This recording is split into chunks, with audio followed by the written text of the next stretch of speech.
ఇష్టపడుతున్నారు. 28వ అధ్యాయము, నీవు నీ దేవుడని యెహోవా మాటను శ్రద్ధగా విని నేడు నేను నీకు ఆజ్ఞాపించిన ఆజ్ఞలన్నిటిని అనుసరించి నడుచుకుని ఎడలా భూమి మీద ఉన్న సమస్త జనముల కంటే నిన్ను హెచ్చించును. ఎలా అయితే హెచ్చిస్తాడు? నేను దీవించబడలేదు, నేను హెచ్చించబడలేదు, నేను ఏమేమి పొందలేదు అని మనం చాలాసార్లు మనము బాధపడుతూ ఉంటాం కదా. ఎందుకు హెచ్చించబడలేదు, ఎందుకు దీవించబడలేదు అని అంటే దేవుని మాటలు మన శ్రద్ధగా వినట్లేదు, ఆయన ఆజ్ఞలను అనుసరించి నడుచుకోవట్లేదు.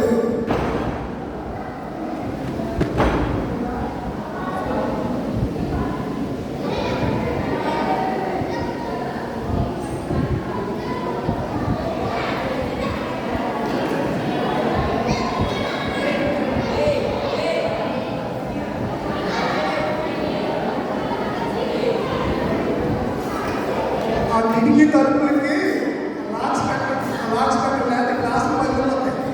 కిటికీ తలుపులకి లాక్స్ ఉంటాయి. ఆ లాక్స్ పెడితే గాలి వచ్చినా అవి అటు ఇటు కొట్టుకోకుండా ఉంటాయి.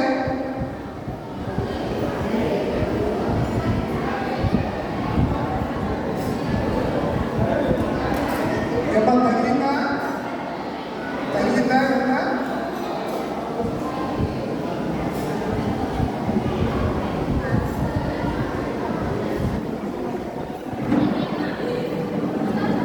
అది రేపు సరిగా కరెక్ట్ అవ్వదు. గాలి ప్రెషర్కి ఏమైందంటే అది నాకు కట్టుబడింది, ఏం కాదు.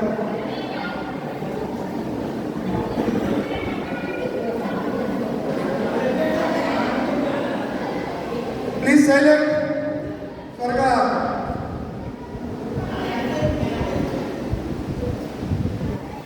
ఎన్ని తలచినా ఏది అడిగినా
పయనిస్తూ ఉంది.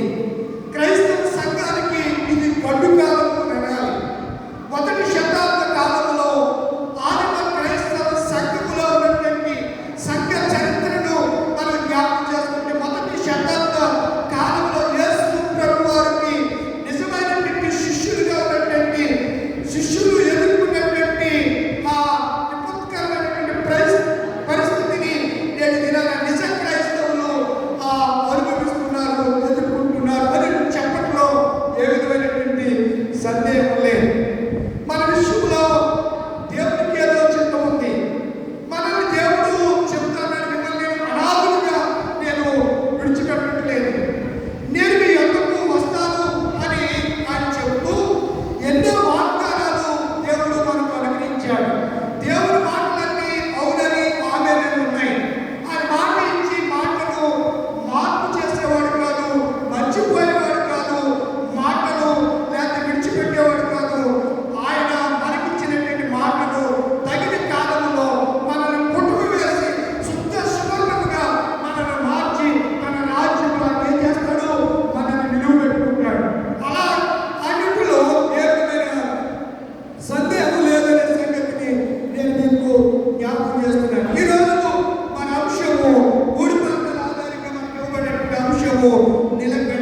మాటను ఏం చేయాలి?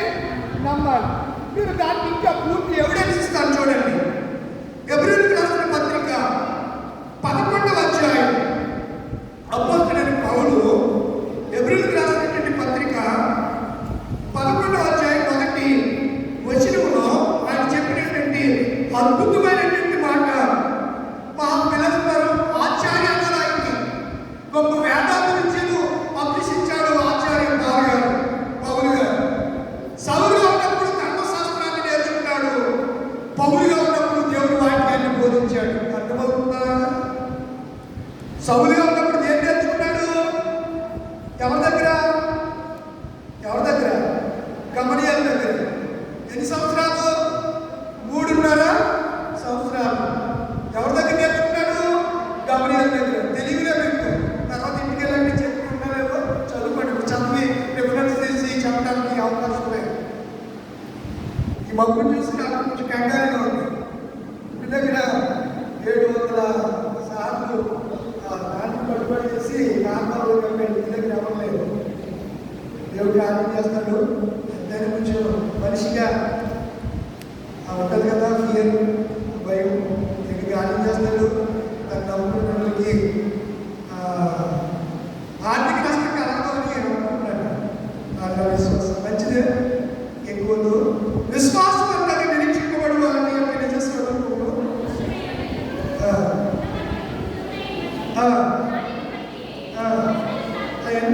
రెండో వచ్చిన ప్రపంచము నిర్మాణం అంటే దీన్ని నిర్మించారా కట్టారా? ఈ స్టెచర్ అంతా నిర్మించారా కట్టారా? చెప్పండి. నిర్మాణం కట్టడం ఒకటేనా? బాబోయ్ ఒకటే. ఆ కార్మికులు కదా మీరే చెప్పవచ్చు కదండి. చెప్తున్నారా? కట్టడం, నిర్మించడం రెండు ఒకటి. అంటే ప్రపంచాన్ని కలుగు చేసింది, ప్రపంచాన్ని నిర్మించింది ఎవరు? దేవుడు. దేవుడు అంటే ఎవరు? వాక్యం. దేవుడు అంటే ఎవరు? ఇక్కడ అమాట ఉంది. ఏమంటున్నాడు? ప్రపంచములు అక్కడ నాలుగంటే ఫుట్నోట్లో ఏమంటే యుగములు. ఈ కొత్త నిబంధన ఏ భాషలో నుంచి ఏ భాషలో కొత్త అయితే చెప్పారు? గ్రీకులోంచి తెలుగులోకి తగ్గిపోయారు. ఎవ్రీ భాషలో వచ్చి పాత నిబంధన. బాబు మీకు నమస్కారం బాబు. నా కర్మ అంతే. ఏం చెప్తాను? బైబిల్ మొదటి పేజీలో చూడండి. ఆదిమ ఎవ్రీ గ్రీక్ భాషలో నుండి భాషాంతరము ఉందా లేదా? మరేంటి? పాత నిబంధన అంతా ఎవ్రీ భాష, కొత్త నిబంధన అంతా గ్రీక్ భాష.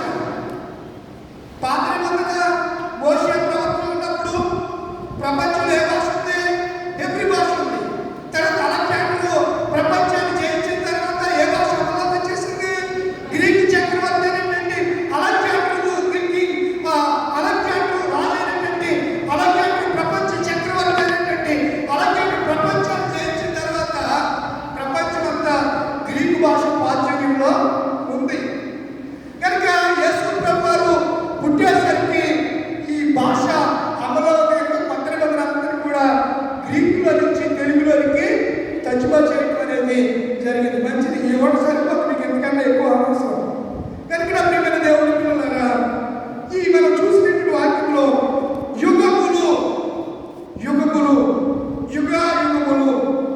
యుగాలు ఈ ప్రపంచాన్ని దీనిని దేవుని వాక్యము వలన నిర్మాణమైనదని అందును బట్టి అదృశ్యమైనది కనబడలేదు పదార్థములచే నిర్మించబడే లేదని విశ్వాసము చేత గ్రహించుచున్నాను.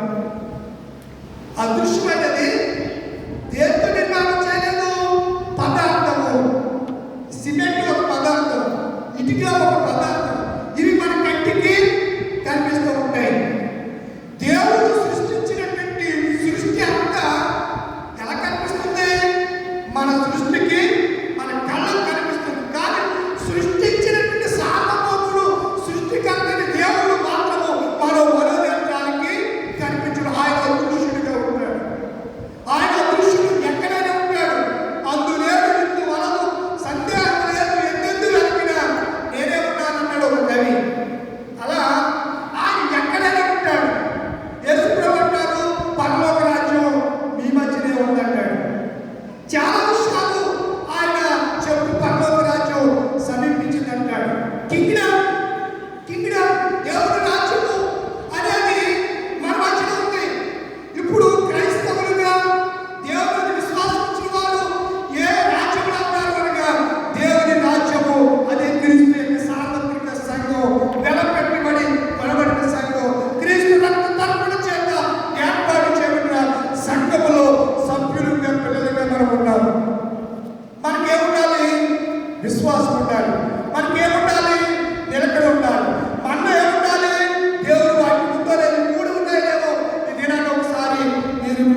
పరిశీలన చేసుకోవాలని మనం చేస్తున్నాను.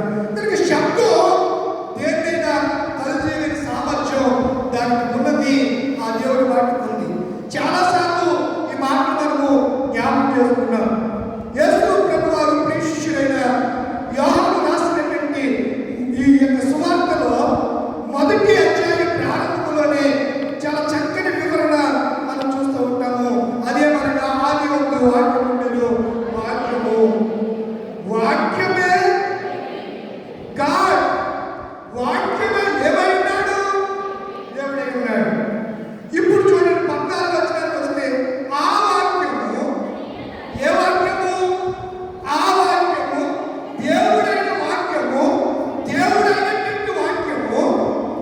ఆ వాక్యము శరీరధారిగా కృపా సత్య సంపూర్ణుడుగా మన మధ్య నివసించెను. తండ్రి వల్ల కలిగిన అద్భుత కుమారుని బయటలే మనము ఆయన 17వ వచ్చేస్తే ధర్మశాస్త్రము